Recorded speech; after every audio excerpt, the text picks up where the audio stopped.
Welcome to health दलान। हमारा M आप लोगों तक रिसर्च बेस्ड हेल्थ इन्फॉर्मेशन लाना है। ये इन्फॉर्मेशन एजुकेशनल पर्पस के लिए है, कोई मेडिकल एडवाइस नहीं है। नमस्कार, मेरा नाम अजय शर्मा है, मैं क्यू का टीचर हूँ। आज का टॉपिक है कार्बोहाइड्रेट। अब हम इंडियन खाना को देखें। अगर आप देखें जिस फॉर्म में नेचर में कार्ब एग्जिस्ट करता है, अगर हम उसी फॉर्म में खाते हैं तो कार्ब में कोई बहुत ज़्यादा इशू नहीं है। फ्रूट्स लिमिटेड अमाउंट में पहले अवेलेबल हुआ करता था, होती थी। जैसे आप इंडिया में देखें कि बरसात के पहले फ्रूट्स काफ़ी अवेलेबल रहते थे। उसका रीज़न है कि आप फ्रूट्स को खाएं, फैट गेन करें, और जब बरसात में जब आपको खाने को न मिले, खाने की कमी हो, तो उस समय अपना जो कंज्यूम किया हुआ बॉडी फैट जो है उसको कंज्यूम करके सर्वाइव करें। और glucose, fructose and sucrose, even starch nature में आइसोलेशन में कहीं कभी भी एग्जिस्ट नहीं करते, हमेशा वो फाइबर के साथ होते हैं। फाइबर क्या करता है कि आप फाइबर के साथ अगर ये सब खाते हैं तो बेसिकली ब्लड ग्लूकोज बहुत तेज़ी में नहीं बढ़ता है। लेकिन हम लोगों ने क्या किया है, एक प्रोडक्ट बना लिया है शुगर केन से, जिसको शुगर कहते हैं। वही हमारे अनहेल्दी होने का कारण है। जैसे जैसे इंडिया में शुगर का कंजम्पशन बढ़ा है, वैसे वैसे हम अनहेल्दी होना शुरू हो गए। इसलिए हमें कार्ब को उसी फॉर्म में खाना चाहिए जैसे नेचर ने अवेलेबल किया है। हम ग्रेन्स खा सकते हैं, हम वेजिटेबल खा सकते हैं, हम फ्रूट्स भी लिमिटेड अमाउंट में खा सकते हैं। लेकिन सुक्रोज जो या शुगर कहिए, जो शुगर केन से आता है, उसे हमें अवॉइड करना चाहिए या लिमिटेड अमाउंट में खाना चाहिए। कार्बोहाइड्रेट या कार्ब में कोई इशू नहीं है एज लॉन्ग एज वो प्रोसेस नहीं हुआ हो। अगर आप कुछ कार्ब खाते हैं तो पहले देखें कि कार्ब आपके घर में आया कैसे है। अगर खेतों से आपके घर में आया है तो ये बहुत हेल्दी है। और खेतों से वो फैक्ट्री गया है और फैक्ट्री से आपके घर आया है, फिर आपको देखना पड़ेगा कि इस पर किस तरह का प्रोसेसिंग हुआ है। जैसे चना हुआ, चना को ड्राई रोस्ट करके पैकेट में आता है तो आपको पता है कि इसको केवल ड्राई रोस्ट किया हुआ है, उस केस में कोई इशू नहीं है। लेकिन अगर और डिफरेंट तरह का प्रोसेसिंग अगर फाइबर ये कार्बोहाइड्रेट कार्ब के साथ किया गया है तो आपको देखना होगा कि किस तरह का प्रोसेसिंग उसके साथ हुआ है। पहला प्रोसेसिंग जो कार्ब के साथ होता है, उसमें क्या होता है कि हम लोग फाइबर को पल्वराइज कर देते हैं, एकदम छोटा फॉर्म में कर देते हैं, जो हम लोग घर में स्मूदी बनाते समय फ्रूट के साथ करते हैं। फ्रूट्स में स्मूदी में जो चलाते हैं तो जिसका हाई पावर का ब्लेंडर होता है वो इनसोल्यूबल फाइबर को ब्रेक कर देता है। एंड रिजल्ट होता है कि जो बैरियर आपके स्टमक में बनता वो नहीं बनेगा।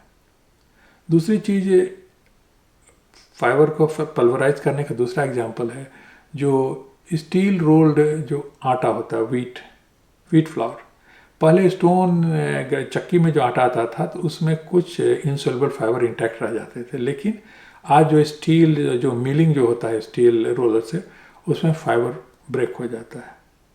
तो बेसिकली ये जो पहला जो हुआ, फाइबर को हम पल्वराइज कर देते हैं। तो इसमें एंड रिजल्ट क्या होता है कि बैरियर नहीं बनता है, ठीक है, वो आगे मूव करता है तो आपके गट बैक्टीरिया को फाइबर मिलता है, जिससे उनको न्यूट्रिशन मिलता है, राइट, उनको फूड मिलता है। लेकिन ब्लड शुगर इससे काफ़ी तेज़ी में बढ़ता है और हमें ब्लड शुगर तेज़ी में बढ़ने को अवॉइड करना चाहिए।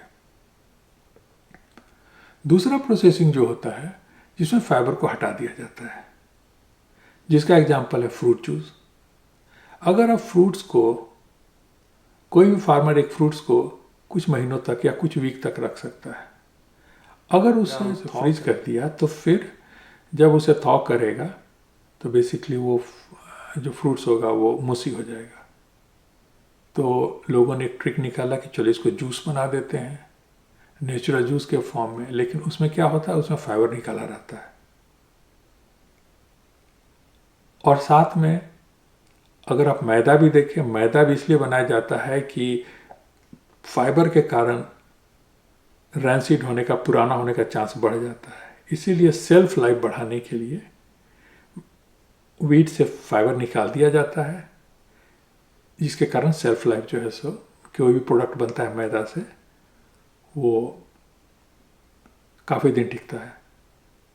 तो अगर फाइबर खाने से निकाल दिया गया है तो एक तो आपका ब्लड ग्लूकोज आपका काफ़ी तेज़ी में बढ़ेगा, और दूसरी चीज़ कि आपके गट बैक्टीरिया को फूड नहीं मिलेगा। तीसरा प्रोसेसिंग जो होता है जिसमें एडेड शुगर होता है, जैसे किसी भी चीज़ में जो ऊपर से शुगर चीनी डाल दिया गया एडेड शुगर, वो बेसिकली वो आपका ब्लड शुगर बढ़ाता है, तो वो आपके लिए अच्छा नहीं है। और एक होता है अल्ट्रा प्रोसेस फूड, जिसमें फाइबर निकाल दिया गया रहता है और शुगर एडेड रहता है, जिसका एग्जांपल आपको cake, pastry, biscuit, right, ice cream, ये सब है। इसे आपको एकदम प्ले की तरह अवॉइड करना चाहिए। और खाना ही है तो सप्ताह में 1-2 दिन कभी थोड़ा सा खा लिए, लेकिन जनरली आप इसे अवॉइड करें। ये प्रोसेस कार्बोहाइड्रेट का, कार्ब का सबसे खतरनाक कैटेगरी है अल्ट्रा प्रोसेस्ड ये कार्ब। अब एक्शन प्लान क्या होना चाहिए? पहली चीज कि फ्रूट्स को लिमिटेड अमाउंट में खाएं, फ्रूट को जूस के फॉर्म में न पिलें और फ्रूट्स का स्मूदी न बनाएं। फ्रूट्स को पिए नहीं, फ्रूट्स को खाएं। ये पहला एक्शन प्लान हुआ। दूसरा एक्शन प्लान ये होना चाहिए कि उन प्रोडक्ट को हटाएं जिससे, या लिमिटेड अमाउंट में खाएं जिसमें फाइबर निकाला गया हो। एक तो फ्रूट जूस हो गया, दूसरा जो मैदा होता है, मैदा में से फाइबर निकाला रहता है। अगर मैदा का आप क्या कोई प्रोडक्ट खाते हैं तो उसमें स्टार्च होता है, तो वो बेसिकली बहुत तेज़ी में ब्लड शुगर बढ़ता है, और ब्लड शुगर का स्पाइक जो होता है जिसके कारण से बॉडी फैट बनना शुरू होता है। तो आप मैदा का प्रोडक्ट को अपने खाने से निकाल दें और उन चीज़ों को नहीं खाएं जिसमें एडेड शुगर हो। एक बात है, अगर आप वेट लूज करना चाहते हैं या फिर डायबिटीज को रिवर्स करना चाहते हैं या ब्लड प्रेशर के मेडिसिन से को क्या कहते हैं ब्लड प्रेशर को इम्प्रूव करना चाहते हैं, उस केस में आप लिमिटेड अमाउंट में शुगर खाएं। और एक हमेशा इस बात को याद रखें कि पहला मील कभी भी आपका मीठा नहीं होना चाहिए। चाय और बिस्किट आप सुबह सुबह ना लें, उसे अवॉइड करें, या कोई मीठा ब्रेकफास्ट भी ना लें। आपके कमेंट्स का इंतजार रहेगा। Thank you. जाते जाते एक और बात, लाइफ स्टाइल चेंज एक मैराथन है, 100 मीटर का रेस नहीं है। अपनी बॉडी की सुने और चेंज धीरे धीरे लाएं।